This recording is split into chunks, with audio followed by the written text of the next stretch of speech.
கர்த்தருக்குள் பிரியமானவர்களே, ஜனவரி 18 இன்றைய பனித்துளிகளின் தலைப்பானது குடும்ப ஐக்கியம்.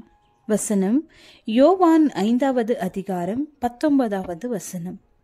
பிதாவானவர் எவைகளை செய்கிறாரோ அவைகளை குமாரனும் அந்தபடியே செய்கிறார்.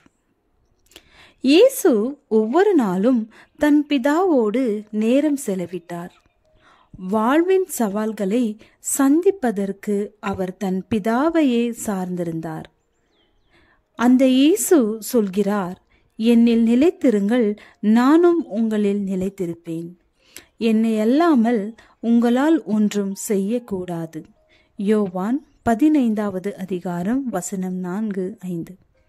பிதா குமாரன் சேர்ந்து தேவனோடிருந்து நல்ல தீர்மானங்களை செய்ய வேண்டும், அதன்படி செயல்பட வேண்டும்.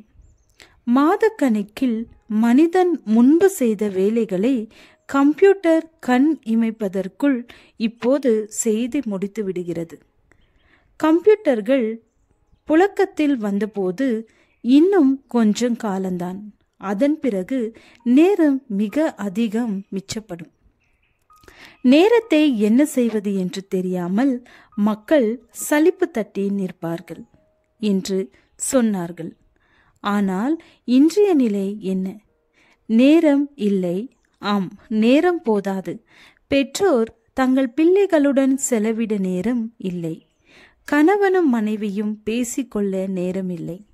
ஒரு பகுதியில் இதை பற்றிய புள்ளி விவரம் எடுத்தபோது கிடைத்த தகவல் பின்வருமாறு: ஒரு தகப்பன் தன் பிள்ளையுடன் செலவிடும் சராசரி நேரம் ஒரு நாளைக்கு 37 வினாடிகள்.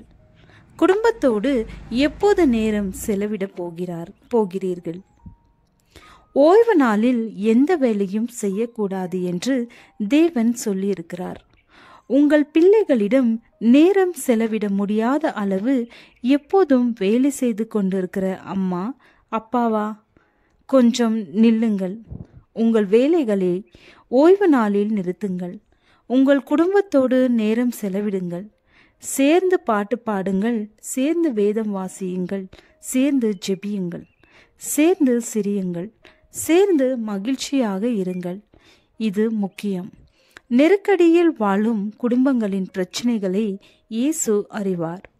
வாழ்க்கையானது தரமாக இருக்க வேண்டுமானால் ஆன்மீக இளைப்பாறுதல் முக்கியம் என்று இயேசு சொன்னார்.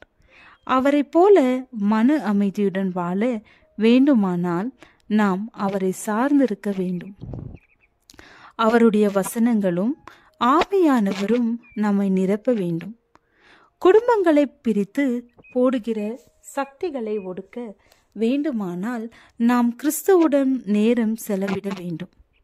என்னுடைய சந்தோஷம் உங்களில் நிலைத்திருக்கும்படிக்கும் உங்கள் சந்தோஷம் நிறைவாயிருக்கும்படிக்கும் இவைகளை உங்களுக்கு சொன்னேன். நான் உங்களில் அன்பாய் இருக்கிறது போல நீங்களும் ஒருவரில் ஒருவர் அன்பாயிருக்க வேண்டும் என்பதே என்னுடைய கற்பனையா இருக்கிறது. யோவான் 15வது அதிகாரம் வசனம் 11-12. ஜெபம். தேவனே, எங்களை சொந்த குடும்பத்திற்கும் திருச்சபை குடும்பத்திற்கும் கண்காணியாக ஏற்படுத்தினீரே. ஆமீன்.